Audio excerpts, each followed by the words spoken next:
బ్రహ్మోత్సవాల్లో భాగంగా రథసప్తమి పర్వదినాన్ని పురస్కరించుకొని అలివేలు మంగా గోదా సమేత కరిగిరి వెంకటేశ్వర స్వామి కళ్యాణ మహోత్సవాన్ని ఉప్పల్ స్వరూప్ నగర్ లో ఘనంగా నిర్వహించారు.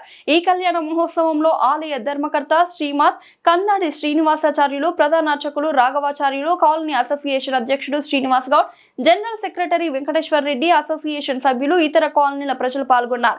ఈ సందర్భంగా ఆలయ ప్రధాన అర్చకులు రాఘవాచార్యులు మాట్లాడుతూ, మిగతా రోజుల్లో చేసుకున్న కళ్యాణం కన్నా ఉత్సవాల్లో జరిగే కళ్యాణం చాలా గొప్పది. కళ్యాణంలో వచ్చే ఉత్సవం రథసప్తమి అవ్వడం, ఆ రథసప్తమి ఆదివారం రోజు రావడం మరో గొప్ప విశేషం. ఈ రోజున సూర్య భగవానుడు ఆవిర్భవించిన రోజుగా పురాణాలు చెప్తున్నాయి. అలాగే రామచంద్రుల వారికి అగస్త్య మహాముని ఆదిత్య హృదయం ఉపదేశించిన రోజు. ఇటువంటి రోజున మనం ఈ బ్రహ్మోత్సవాల్లో, అందులోనూ ప్రధానంగా జరిగే కళ్యాణ మహోత్సవాన్ని రథసప్తమి పర్వదినం రోజున ఆచరించడం వల్ల ఈ లోకంలో ఉండేటువంటి జనులందరికీ సకల శుభాలు చేకూరి ఆనంద, ఆరోగ్య, ఐశ్వర్యాలు ప్రాప్తిస్తాయని శాస్త్రం చెప్తుంది అన్నారు.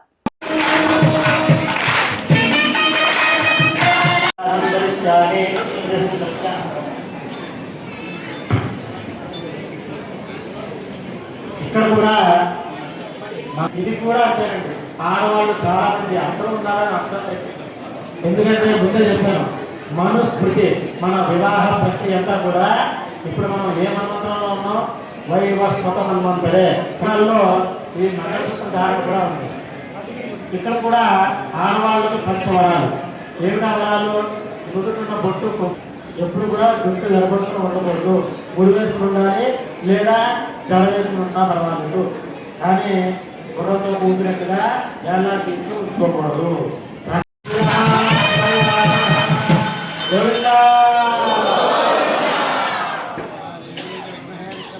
పన్నాలకు మేర్పిట ఉదయా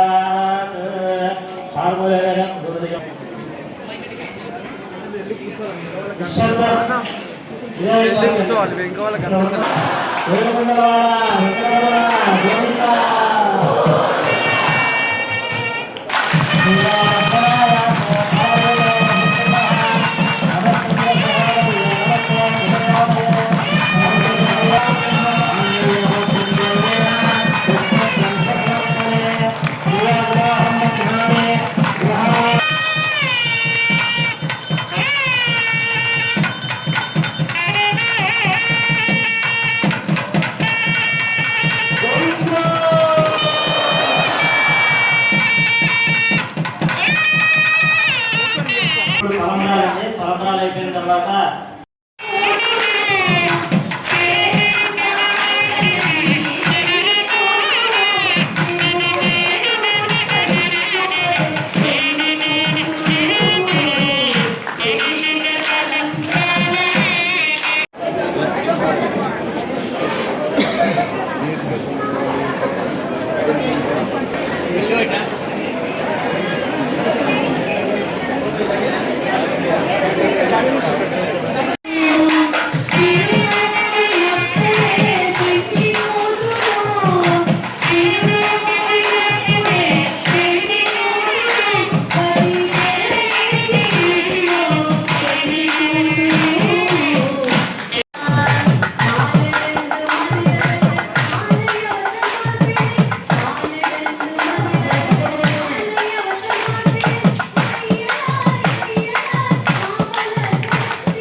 తీయకూడదు.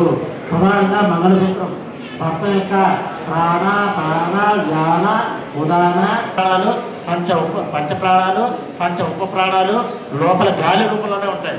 ఇవన్నీ కూడా ఒక దగ్గరికి చేర్చి అర్చించి అవి వక్షస్థలం అక్కడ రహస్యంగా దాచి భర్త యొక్క పంచప్రాణాలు కాపాడు చేస్తారు. ఇది ఒక ఐదు వివాహం ఉంటేనే మంగళసూత్రం తీసి చేతులు తెగించారు.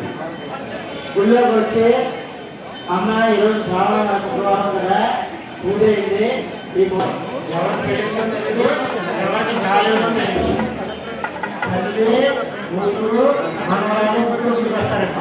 ముగ్గురు మొట్టమొదలు ముగ్గురికి నల్ల పెళ్ళి అయితే కాకపోతే ఎవరికి ముగ్గురు తెలియాలాగా వచ్చిన తర్వాత నేను ఎలా గుర్తుపట్టాలి? వివాహం ఎవరికూ చేయలేకుండా అందరూ మేకప్ చేసుకుని వస్తే అందరూ ఒకలాగే ఉన్నారు. ఇస్లాంలో గురించి చాలా మంది విషయం. ఆడవాళ్ళు చాలా మంది అందరూ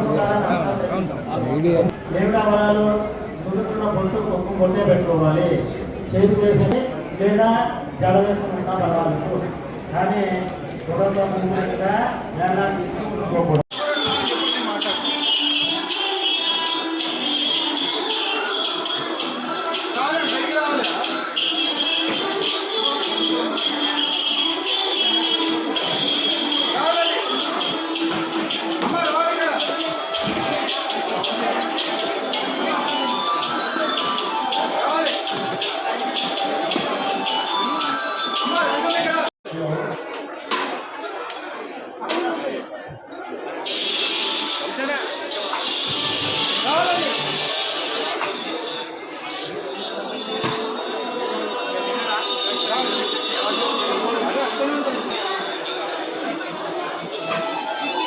అమ్మ అక్కడికి రావాలి, ఎవరు కడికెళ్ళి వచ్చేది అక్కడికి రావాలి.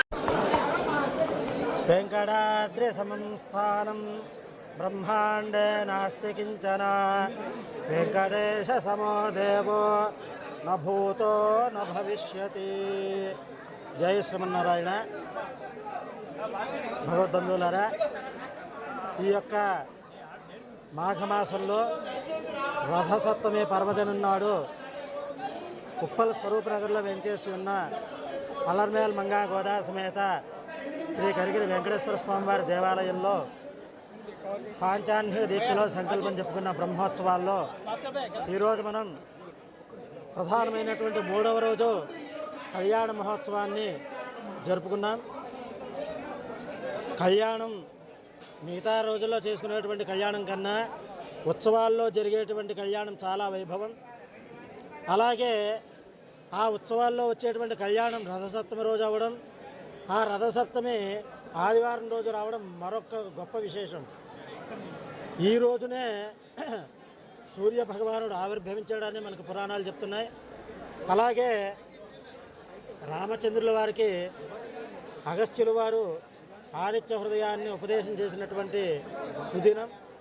ఇటువంటి రోజున మనం ఈ ఉత్సవాల్లో బ్రహ్మోత్సవాల్లో అందులో ప్రధానంగా జరిగేటువంటి కళ్యాణ మహోత్సవాన్ని ఈ రథసప్తమి పర్వదినం నాడు ఆచరించడం వల్ల ఈ లోకంలో ఉండేటువంటి జనులందరికీ కూడా సకల శుభాలు చేకూరి ఆనంద ఆరోగ్య ఐశ్వర్యాలు ప్రాప్తిస్తాయి అని చెప్పి మనకి శాస్త్రవచనం.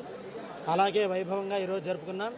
ప్రపంచంలో ఉండే వాళ్ళందరూ కూడా సుఖ సంతోషాలతో ఆనంద ఆయురారోగ్య ఐశ్వర్యాలతో తలదూగాలని ఆశీర్వదిస్తూ జై శ్రీమన్నారాయణ. నా పేరు ములుగు రాఘవాచార్యులు. ఈ యొక్క ఉప్పల్ స్వరూప్ నగర్లో వెంచేసి ఉన్న శ్రీ కరిగిరి వెంకటేశ్వర స్వామి దేవాలయంలో నేను యజ్ఞాచార్యుడిని. ఈ ఉత్సవాలు నేనే నిర్వహిస్తున్నాను. జై శ్రీమన్నారాయణ.